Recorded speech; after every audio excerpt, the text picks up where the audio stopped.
अब हम बात करेंगे अभाज्य गुणनखंड की, गुणनखंड वृक्ष विधि की। इसको ट्री मेथड भी कहते हैं। तो ये जो मेथड होता है वही होता है कि जैसे हम अभाज्य गुणनखंड निकालते हैं किसी संख्या के, सेम वही मेथड होता है, बस इसको ट्री के रूप में लिखना होता है। जैसे ब्रांचेज होती हैं ट्री की, वैसे हमें निकालनी होती हैं। तो जैसे हम मान लिया कोई संख्या लेते हैं 240, तो 240 लिया। अब 240 को एक बॉक्स में बंद कर लेना है। अब यहाँ पे हमें कितना लिखना है, इधर हमें इधर नीचे 2 बॉक्स बना लेने हैं ऐसे। तो इस बॉक्स में हमें क्या लिखना है, कौन सी संख्या लिखनी है, और इस बॉक्स में कौन सी संख्या लिखनी है। तो इस बॉक्स में हमें वो संख्या लेनी है जिससे हम 240 में भाग देंगे, और इसमें वो लिखनी है जो इनका भागफल आएगा। तो यहाँ हमें जिस संख्या से हम किसी संख्या में भाग देते हैं उससे हम क्या कहते हैं, भाज्य। तो यहाँ हम लिखेंगे भाज्य। तो पहले हम देख रहे हैं ये 2 से कट जाएगी, तो हम 2 से भाग देंगे, तो यहाँ पे 2 लिखेंगे। अब 2 से भाग देंगे तो 2 एक कम 2 आया, 2 का भाग 4 में दिया, 2 दूनी 4 आया, और 0 का 0 लिखा। तो यहाँ भागफल कितना आ गया, 120 आया।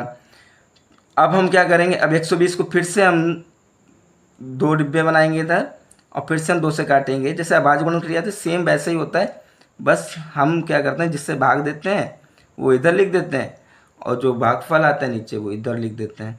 तो अब फिर से हम 2 से करेंगे तो 2 का भाग 1 में जाएगा नहीं, क्योंकि छोटा है, तो 2 डिजिट में लेंगे, 2 छक्का 12 हो जाता है, और 0 का 0 उतार लेंगे। अब हम फिर से 60 को करेंगे, तो 60 को करने के लिए क्या करेंगे, फिर से हम 2 बॉक्स बनाएंगे ऐसे, और इधर भी 2 बॉक्स बनाएंगे, और फिर से 2 से करेंगे तो 2 का 6 में भाग देंगे, 2 3 6 हो जाएगा, 0 का 0 हो जाएगा। अब 30 को हम फिर से 2 से करेंगे, इधर भी एक बॉक्स बना लेंगे, और 30 का 2 से करेंगे तो 2 एकम 2, इधर 1 बचा 10 हो जाएगा, 2 पंचे 10। अब 15 को हमने किया तो 15 2 से तो जाएगा नहीं, तो हम इसको किससे करेंगे, 3 से करेंगे। 3 इधर लिख देंगे, 3 से भाग देंगे, और इधर कितना आ जाएगा, इधर 3 से भाग दिया 15 का, 53 15 5 आ गया। अब हम 5 को फिर 5 से करेंगे, तो इधर कितना आ जाएगा हमारा, 1 आ जाएगा। जब हमारा भागफल 1 आ जाता है तो वहीं पर हम इस ट्री मेथड को छोड़ देते हैं, गुणनखंड वृक्ष विधि को खत्म कर देते हैं, खत्म हो जाती है ये यहाँ पे।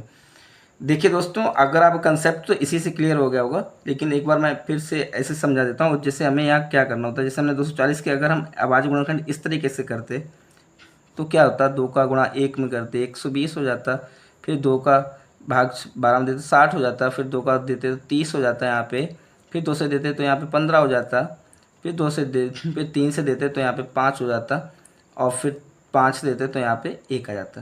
तो मैं क्या करना था, जैसे हमने 2 से शुरू किया था, तो जिनसे हम भाग देना शुरू करते हैं, जिनसे हम काटना शुरू करते हैं वो इधर बॉक्स में लिखते हैं, और जो काट कर नीचे से भागफल आता है वो हम इधर लिखते हैं। फिर जिससे हम भाग देते हैं, जैसे 2 से भाग दिया तो 2 इधर लिख दिया। अब 120 में दे रहे हैं तो 120 ऊपर लिख दिया जाएगा, और भागफल कितना 60 आया तो 60 यहाँ लिख दिया। फिर से जैसे हमने यहाँ 2 से भाग दिया तो 2 हमने यहाँ लिख दिया 60 को। अब 60 में दे रहे हैं तो 60 ऊपर लिखेंगे, और 30 को हमने यहाँ लिख दिया।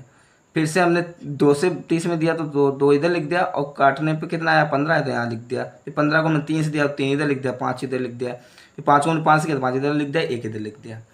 अब दोस्तों इसमें हमें एक चीज़ ध्यान रखनी है जो हमें आगे प्रश्नावली में बहुत ही काम आने वाली है, कि अगर हमें ये वाला पूछा जाता है, मतलब हमें ये भाज्य पूछा जाता है, तो कैसे निकालें, इन दोनों का गुणा कर देंगे तो हमें ये प्राप्त हो जाएगा।